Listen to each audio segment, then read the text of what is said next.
नमस्कार, मी अशोक मिरगे आणि आपण ऐकत आहात मिरगेंची कविता. जसं प्रवीणचं लोणचं वैशिष्ट्यपूर्ण आहे तसंच मिरगेंची कविता हे नाव मी ठेवलेलं आहे. अर्थात प्रवीणवाल्यानं काही मला जाहिरातीला पैसे दिले नाहीत, मग ते लोणचं चांगलं वाटलं तर खा. परंतु मिरगेंची कविता मात्र नक्की ऐका. दररोज वेगवेगळा विषय घेऊन मी या काव्यप्रभा नावाच्या सदरामध्ये कविता लिहित असतो. विषय हा दररोज वेगळा असतो.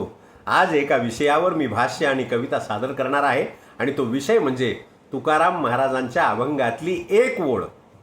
संपूर्ण अभंगावर भाष्य करण्याचं सामर्थ्य माझं नाही, तेवढा बुद्धिवान मी नाही. तेवढे बुद्धिवान कीर्तनकार असतात की जे लाखो रुपयाचे पाकिटं घेतात आणि अभंग एकीकडेच जातो आणि तिसऱ्याच गप्पा मारून पैसे घेऊन निघून जातात. नवरा बायकोचे जोक सांगतात 2-4 आणि निघून जातात. हे धनदेवाईक पटक्यावाले खूप शिरलेले आहेत आपल्या वारकरी संप्रदायामध्ये आणि तेव्हापासून कीर्तनाचा बाजार झाला आहे. त्याच्यावर मला भाष्य करायचं नाही. परंतु तुकाराम महाराजाच्या गाथ्यातील एका अभंगामध्ये एक ओळ त्यांनी सांगितलेली आहे की प्रत्येक माणसानं जीवनामध्ये काही ना काहीतरी दुसऱ्यासाठी करावं. आपण समाजासाठी देणं लागतो ते करावं. आता त्याच्यामध्ये अडचण अशी असते की काहींना इच्छा असून सुद्धा करता येत नाही. प्रत्येकाला इच्छा होते की फार मोठं अन्नदान कुठंतरी व्हायला लागले, फार मोठं विधायक कार्य कुठंतरी व्हायला लागले आणि त्याच्यामध्ये माझा खारीचा वाटा असावा, त्याच्यामध्ये मला काहीतरी देता यावं, परंतु ते देता येत नाही. पण तुमची इच्छा असेल तर नक्कीच तुम्हाला देता येईल आणि जे घडल ते देता येईल, त्याच्यात सुद्धा तुम्हाला तेवढंच फळ मिळेल असं तुकाराम महाराजांनं सांगितलंय. आणि ती ओळ म्हणजे नका देऊ दूध जयामध्ये सार, ताकाचे उपकार तरी करा. काय शब्द आहेत! जगद्गुरू तुकाराम महाराजांचे हे शब्द आहेत की तुम्हाला इच्छा आहे परंतु तुमच्याजवळ सामर्थ्य नाही, ताकद नाही. तुम्हाला दूध द्यावं वाटतंय म्हणजे भलं काहीतरी मोठं द्यावं वाटतंय, त्याचा असा अर्थ आहे. तुम्हाला दूध द्यावं वाटतंय परंतु दूध महाग आहे, खूप महाग आहे. आणि एवढं महाग असून सुद्धा शुद्ध मिळत नाही. पाण्याचंच दूध मिळतं आपल्याला, आहे का नाही? कितीही दूधवाला खरं बोलला की मी बिना पाण्याचं दूध तुम्हाला देईल, 80 रुपयाचा भाव द्या, 90 रुपयाचा द्या, 100चा द्या, बरं घे, 100 न घे परंतु बिना पाण्याचं दे. बरं देतो का तो? देत नाही. आणि तुमच्या देखत धार काढून देतो म्हणतो आणि कास धुवायला पाणी घेतो गुंडीमध्ये. म्हशीची कास धुवायची म्हणतो, भरलेली असती, ते कशी काढून द्यावं तुम्हाला. आणि ते कास धुवायला गुंडीमध्ये पाणी घेतो आणि ते पाणी 2-4 शिपक्या मारून गुंडीत तसंच ठेवतो. पुन्हा घ्या पाण्याचं दूध. इथपर्यंत मजल गेली आहे लोकांची. आणि म्हणून नका देऊ दूध जयामध्ये सार. सार असलेलं दूध जर तुम्हाला परवडत नसेल द्यायला तर ताकाचे उपकार तरी करा. आता लोक ताक विकायले. तो आमच्या लहानपणी ताक विकतच नव्हते. हांडेची हांडे ताक आम्ही ज्याच्या घरी धुपतंय त्याच्या घरी जायचं आणि रांग असायची ताक वाटायला. त्या माऊलीनं ताक वाटायचं आणि आम्ही ते ताक, किती ताक चवदार असायचं.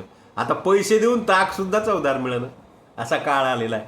आणि म्हणून तुकाराम महाराजांच्या या ओळी मला भावल्या आणि या ओळी भावत असताना मी याच्यावर एक चिंतन केलं की खरंच काय काय काय जन्म आहे माणसाचा की ज्याच्यामध्ये प्रत्येकाला माहीत आहे परंतु तरीही मनुष्य या मायावी संसारामध्ये गुरफटतो आणि दुसऱ्यासाठी काही करत नाही. आपलं उद्या काय होणार आहे हेही कोणाला माहीत नाही.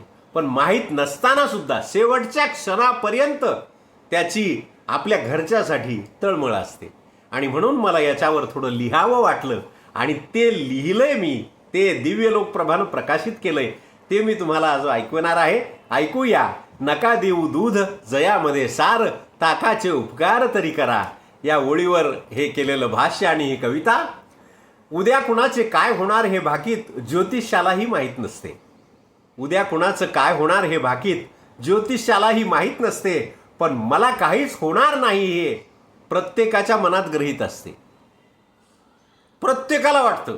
अहो, मृत्यूशय्येवर पडलेला ICU मधला एजंट जो पेशंट आहे त्याला सुद्धा वाटतं की मला काही होणार नाही, मी ठणठणीत बरा होणार आहे. एवढी आपली इच्छाशक्ती असते नाशिवंत देहाबद्दल. परंतु परमार्थाबद्दल मात्र मुळीच नाही. आणि म्हणून सगळ्यांची शेवटची तारीख आणि वेळ जन्मासोबतच ठरलेली आहे.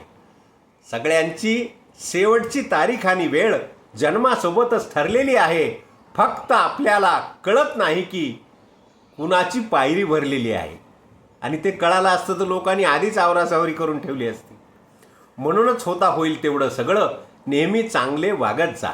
म्हणूनच होता होईल तेवढं सगळे नेहमीच चांगलं वागत जा आणि गरिबांची सेवा हातून घडावी एवढंच देवाजवळ मागत जा. बाकी सगळं देव न मागता देतो, परंतु मागायचं असेल तर एवढंच मागा की ताकाचे उपकार तरी करा. माझ्या हातून काही ना काहीतरी लोकसेवा घडावी.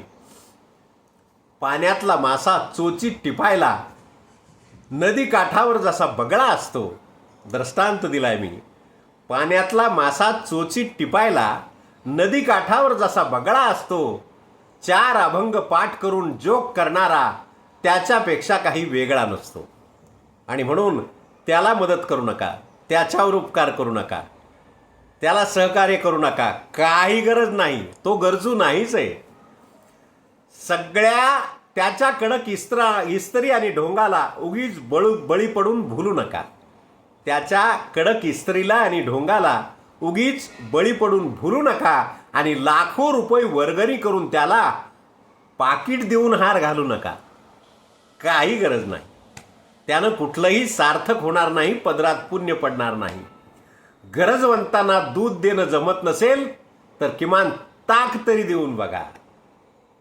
गरजवंतांना दूध देणं जमत नसेल तर किमान ताक तरी देऊन बघा. आणि जीवन सार्थ करणारी तुकाराम गाथा एकदा तरी लक्षात ठेवून बघा. एकदा तरी लक्षात ठेवून बघा. हे या ओळीवरचं भाष्य आणि काव्य आपल्याला आवडलं असेल तर माझ्या यूट्यूब चॅनलला सबस्क्राईब करा, लाईक करा, शेअर करा. पुन्हा एखादा विषय घेऊन मी आपल्यासमोर येईल. तोपर्यंत सर्वांचे धन्यवाद.